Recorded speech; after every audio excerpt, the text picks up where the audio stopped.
Tindakan kejahatan sering dilakukan karena gelap mata, tanpa peduli kerabat atau keluarga. Seperti pembunuhan di Ciracas, Jakarta Timur ini, Ahmad dan Farid adalah keluarga dekat. Keduanya berselisih karena masalah jam parkir, sehingga berujung pembunuhan.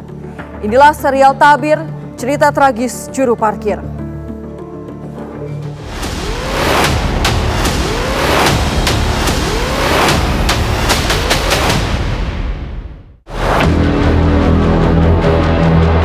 Kita mendapat informasi dari warga bahwa ada perkara penusukan. Meninggalnya korban itu akibat kena tusukan perut sama kepala.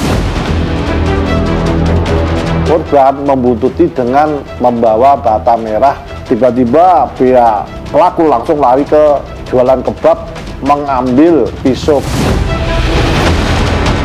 Saya sempat jatuh pas korban mau gituin saya pakai batu bata. Saya sempat jatuh, saya nusuk duduk. Terus saya berdiri langsung saya sabet.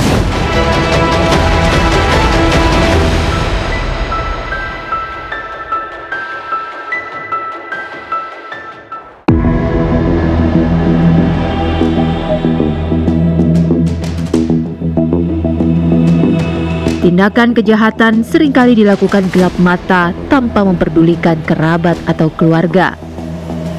Seperti pembunuhan di Ciracas, Jakarta Timur. Pelaku dan korban masih kerabat dekat. Keduanya berselisih hingga berujung pembunuhan.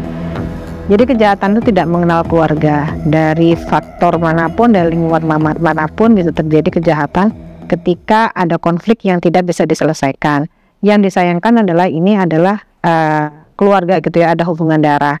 Walaupun demikian, ketika konflik itu tidak bisa diselesaikan dengan baik dan ada pemicunya, maka akan terjadi agresi. Kalau dilihat dari kronologinya, sebetulnya pelaku ini awalnya hanya ingin membela diri. Tetapi karena ada barang-barang yang digunakan oleh korban, sehingga dia naik, jadi ada eskalasi agresi. Jadi yang awalnya membela diri, akhirnya terjadi kekerasan fisik.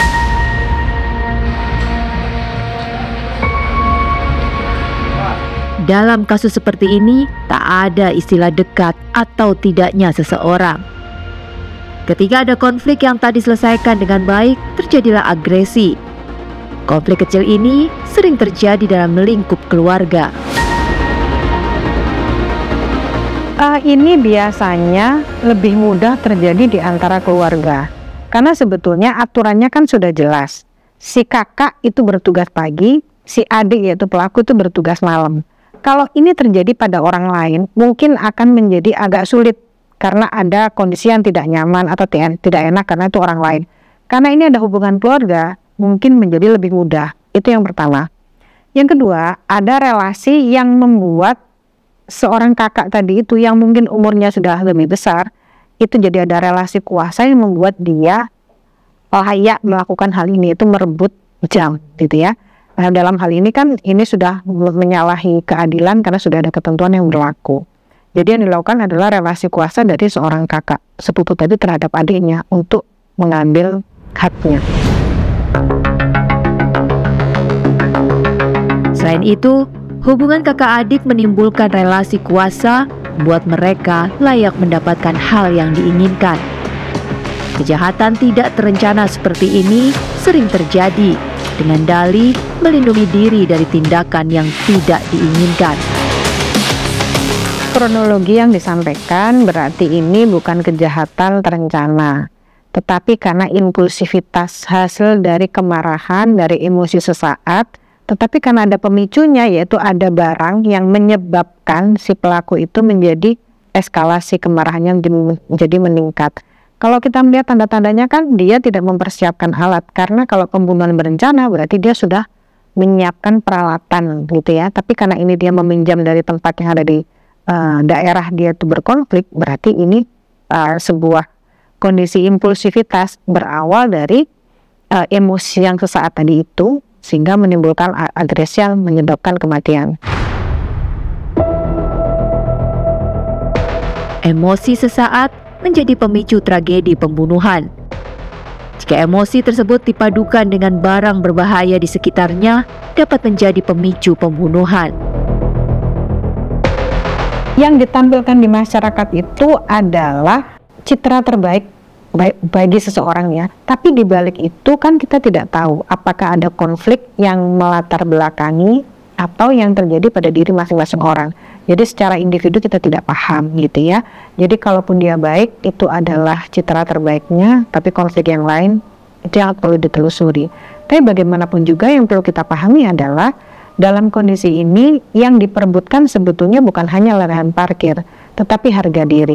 Nah, ketika seseorang harga dirinya diinjak-injak, tidak dihargai, kemudian agresi juga dimulai oleh korban, jadi pelaku melakukan pembelaan diri itu sebetulnya dalam POV yang lain, itu sesuatu yang sangat-sangat wajar dia melakukan pembelaan.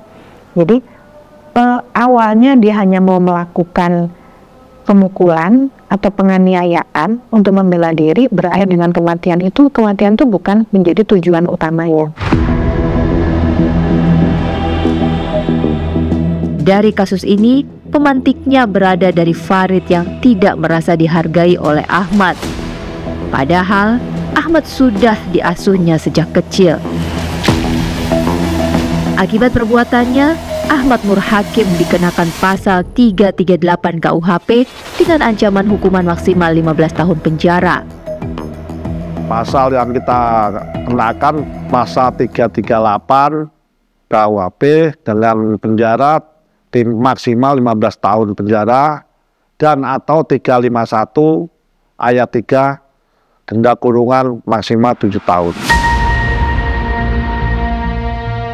Kini Ahmad mendekam di tahanan Mapolsek Ciracas, Jakarta Timur untuk mempertanggungjawabkan perbuatannya.